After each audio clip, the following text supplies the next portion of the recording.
मित्रांनो, उलट तपासासाठी कोर्टामध्ये एखादा पक्षकार गैरहजर राहिला तर तुमची केस जिंकण्याची संधी धोक्यात येऊ शकते. त्याचप्रमाणे न्यायालयामध्ये उलट तपासणीकरिता साक्षीदार किंवा पक्षकार गैरहजर राहिल्यास त्याचे कायदेशीरदृष्ट्या अत्यंत गंभीर असे परिणाम होतात. जर पुराव्याचे प्रतिज्ञापत्र दाखल केलेले असेल परंतु उलट तपासणीसाठी व्यक्ती हजर राहिली नाही तर ती साक्ष पुराव्यामधून रद्द केली जाऊ शकते. याला आपण पुरावा स्ट्राईक ऑफ करणे असे म्हणतो, कारण दुसऱ्या पक्षाला साक्षीदाराची सत्यता तपासण्याची संधी मिळालेली नसते.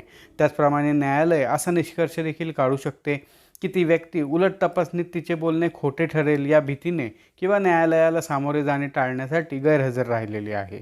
त्याचप्रमाणे कधीकधी साक्षीदाराला न्यायालयाचे समन्स असूनही तो गैरहजर राहिला तर न्यायालय त्याच्या विरुद्ध जामीनपात्र किंवा अजामीनपात्र वॉरंट म्हणजेच बेलेबल किंवा नॉन बेलेबल वॉरंट काढू शकते किंवा त्या साक्षीदाराला दंड देखील लावू शकते.